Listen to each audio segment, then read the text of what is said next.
Blake, it's gone by really fast, but it does seem like we've seen a lot happen in the evolution of NIL since it really popped up on us here before the 2021 football season. And I remember the early days we were seeing, local restaurants jumping on board, sponsoring a player or a group of players. And now we see NIL collectives. We're seeing bigger companies with bigger deals popping up. What has really stuck out to you here in this first, I guess, year of NIL? Yeah, for those that are trying to figure out and navigate who's paying these kids, right? Where is NIL compensation coming from? It's really four main sources, right? And I'll go in order for you. There's fans. Fans are paying student athletes that are hosting camps. They're selling merchandise. That's the things that you'd expect. You'll see more and more fan involvement once the fans figure out what they can do, and also athletes make it easier to pay them for things, right? Then you move into the brands, and this would be kind of these, not the official sponsors of athletics, but this is, the national brands like Gatorade or Degree, GoPuff, Red Bull, Dr. Pepper, like some of those types of brands that are just looking for athletes that happen to be very influential. They're creators, they're TikTok stars, that sort of thing. So you'll see those dollars. And then as you get to the local markets, you'll start to see sponsors, right? So sponsors are the ones that are already paying to have the official sponsorship rights to the universities. And they're just adding student athletes to their repertoire. They're looking for athletes that are valuable in the community. So you're more likely to see a sponsor work with a fifth-year senior than a first-year transfer, right? Because that first-year transfer doesn't have much clout in that community. And then the final segment, which is the most interesting and the part that most people didn't see coming at the scale it is, but there's a tremendous amount of dollars flowing to student athletes right now from donors, right? These are these collectives, these groups that have found out the rules that govern name, image, and likeness activities in their state or at their favorite school, and are navigating those rules in a way where they can handsomely reward student athletes who happen to play the right sport at the right school for providing bona fide NIL activities like appearances and autograph signings, and some are even in the NFT space. But that donor segment is where most of your listeners will probably be quite intrigued in the impact in this market. Yeah, we'll jump into that here in a minute. But I wanted to ask, without naming names or anything like that, because it just interests me, and we're all human. We always wonder, what is the biggest NIL deal you've heard floating out there just from a monetary value so far in these early days? Yeah, there are some that are close to a couple $1 million for one transaction. One transaction is in, like, there are many activities that are required of that individual to receive, millions of dollars, but it is one entity and one athlete. And then, you're talking about seven figures plus. Yeah. It's, you wonder, whether, some of these NIL collectors, we'll get into this, are sustainable because of just how much money they're looking to target every year as far as raising. Some of them saying $10 to $15 million a year or more. You wonder if that's sustainable. But all right, so let's get into these NIL collectives we've been seeing pop up and popping up with much more force and frequency here these last month or two. I've been talking to people who have been starting these up. There's another one starting up in Florida here soon, some in Georgia, Virginia, elsewhere. You see these collectives popping up, and some of them have taken different approaches. Some are doing kind of a fan experience type of situation where it's almost like a website like 24/7 Sports, where you pay $9 a month to get recruiting intel. Whereas you go to these websites and you put in 5, 10, 15, $20 or $200 a month, and you get to have Q&A sessions with these players. You get to be on Discord with them. You get to maybe go to Top Golf and play golf with them, hit some balls around for a couple hours. A different approach. But then there's also some that are doing things more on the business side, as you mentioned, with some type of sponsorships. What do you make of these collectives we're seeing pop up so far in this kind of, a lot of people are terming it as an arms race Yeah. among all these schools, even though the schools aren't directly involved. Right. So there's you talk about the first comment you said, Brandon, is sustainability, right? And where are the dollars and sources coming from? And there is a wide range of the types of individuals that are contributing into these collectives and the amount in which they're contributing. What the listeners needs to know, what the sports fan needs to know, is that the athletes themselves are doing bona fide NIL activities. They're signing autographs, they're doing appearances, they're joining podcasts, like they're again selling merchandise, and they're working with these collectives to do so, and they're getting paid to do it. Now, when you talk about the wide range of supporters, the dollars and donors going into these collectives, yeah, you see the sustainability of the long tail, which would be there's 180 million college sports fans in the U.S., right? And each one of them is either paying to watch sports on television, they're buying merchandise, they're going to events and paying for tickets. They're supporting this industry, and those 182 million, if they cumulatively just contributed, let's say $100 each, you're talking about billions of dollars that just the fans themselves could support these athletes. That will take a lot of time for that market to mature, right? And the other end of the spectrum are the donors that are giving, two and a half, $10 million a year to athletic departments that are now realizing that if they can pool their dollars and support the student athletes directly, they're able to directly impact the student athlete experience in a completely different way. So that side of this spectrum is where there's a lot of movement and a lot of dollars and cents, is that these well-informed and excited donors are pulling millions of dollars into these collectives, which are then deploying those dollars into student athletes at certain schools and on certain teams.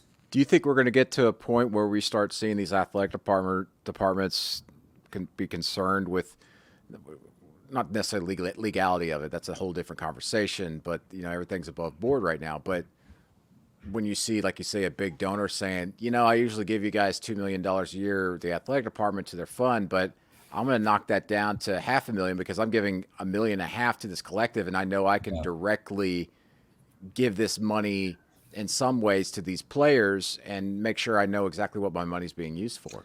Yeah, certainly, because that's the simple concept to think about is these donors. Did you know there's $3 billion a year donated to intercollegiate athletic departments? $3 billion, which is about 15% of all revenue for the entire college athletic space, comes from donors. That is 3 times the amount that sponsors contribute to this market. So donors are a significant source of funding.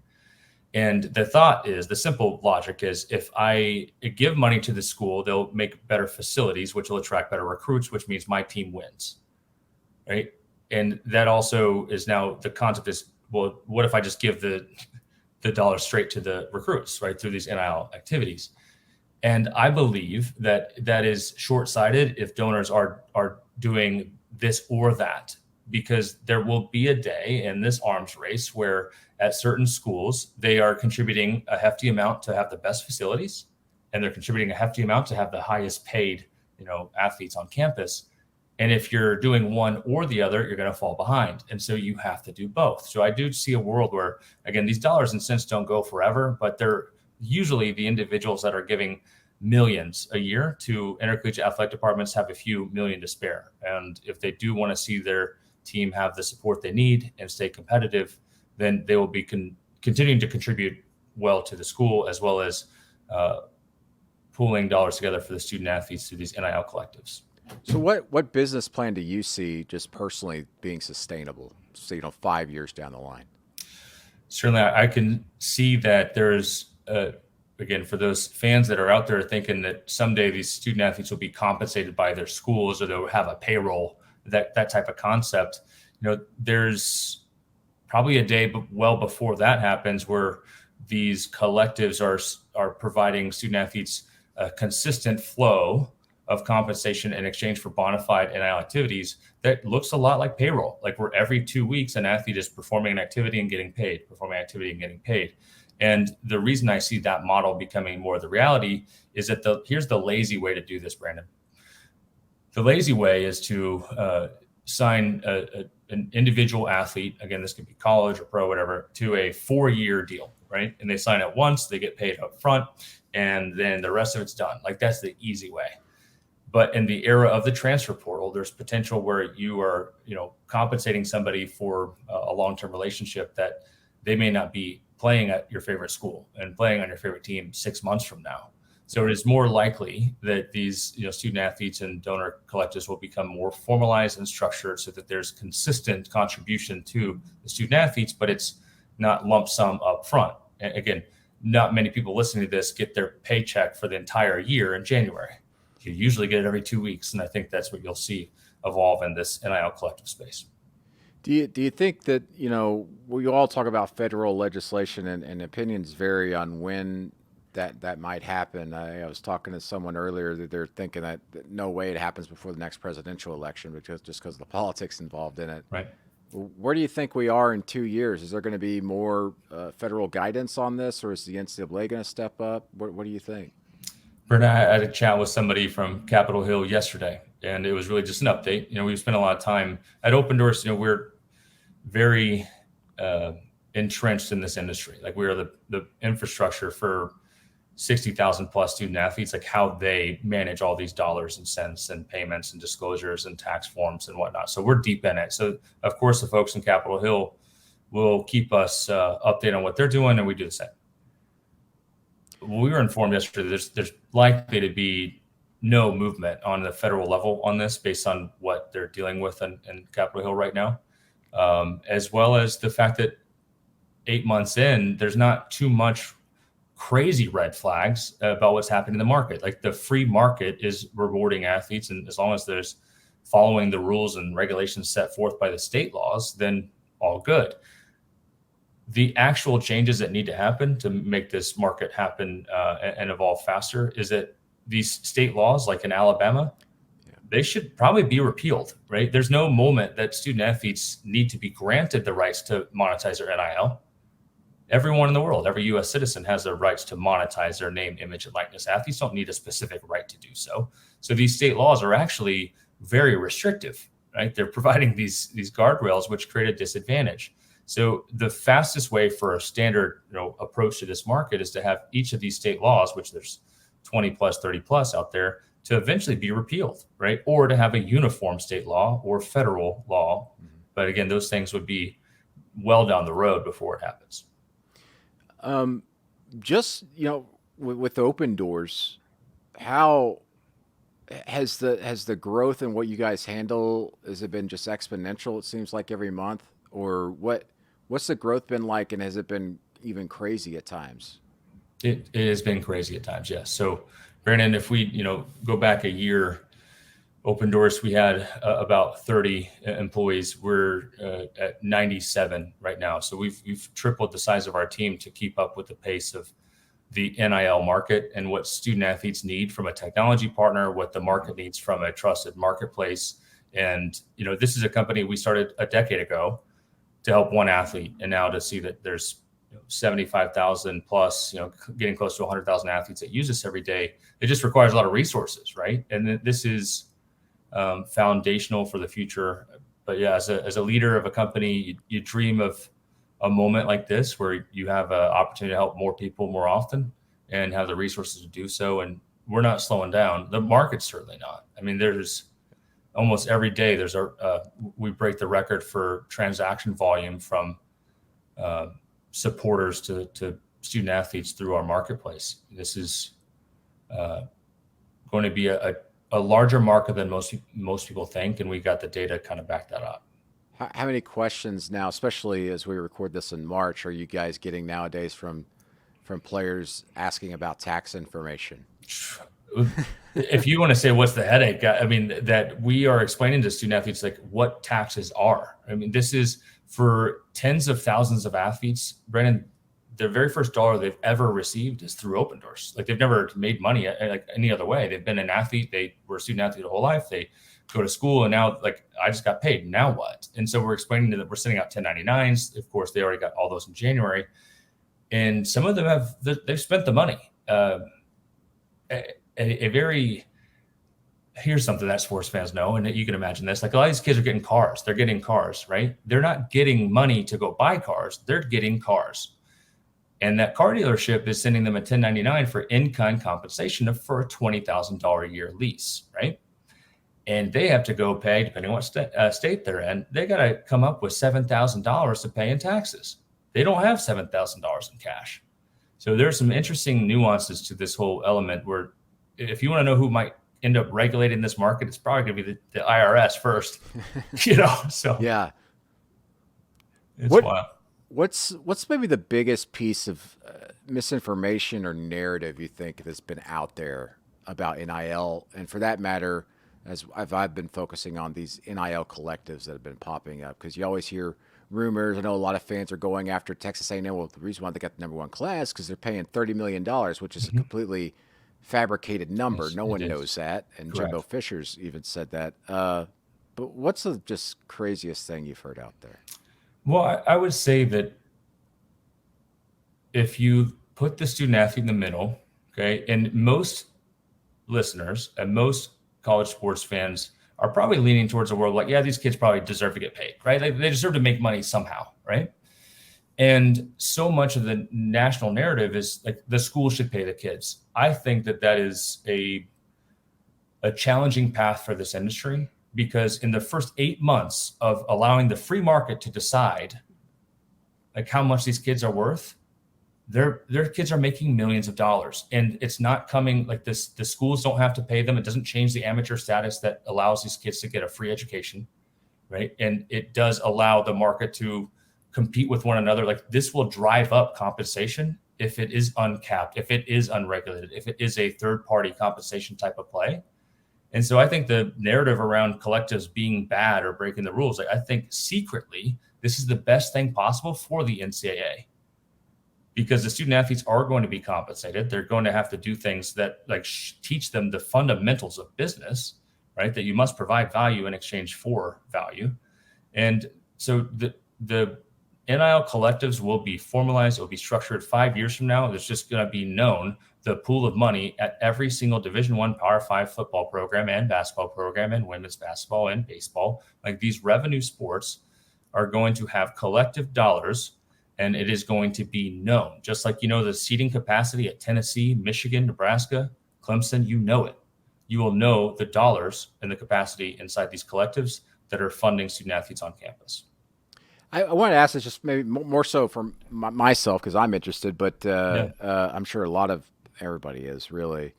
Well, NCAA football is coming back down the pike, and it looks like it might happen in a little over a year. How does that all get figured out just from the players' standpoint of one, how much they're going to pay the players, but two, how do you get everybody on the same page? Does there need to be a players' association for that, or how do you think that'll work? No, there's the thing. It's a group licensing assignment is really what is required to make a game like that happen. It exists in college, it exists in pro sports. So we're partners with the NFLPA, and when you join the NFL Players Association, you sign what's called a group licensing assignment. You give the name, image, and likeness rights to the NFL Players Inc., who then will sell it collectively to EA Sports. Then the NFL players end up in Madden, right? So what needs to happen for the NCAA college football game to come back, or the college football game from EA Sports, is that all of the Division I, Power Five, Group Five, FCS, like whoever's going to be in the game, they have to just sign the same exact form that gives an entity. And right now, that entity is one team partners, and they just give them the rights to then group all of them and sell it to EA Sports. And then EA Sports goes and sells the video game. The royalties get sent back to one team. One team takes a management fee, and then they have to distribute compensation and royalties evenly across 15,000 Division I college football players. And that the logistics of that is actually the part that like a technology company like Opendorse is built to solve, right? There's, can you imagine trying to track down and hand out checks to 15,000 kids? No way. Yeah. So my first question comes to my mind though. Then is like, so really, what do the players get if What are it's they going going to to get? split 15,000 ways? There's only so much pie to spread around. Yeah. Let's say that that the college football game sells $1 billion. Okay. Yeah. Of course, EA Sports is going to have to pay royalties on their sales. So let's say that the athletes have negotiated. Let's say that they get a 10% royalty. Okay, so there's $100 million.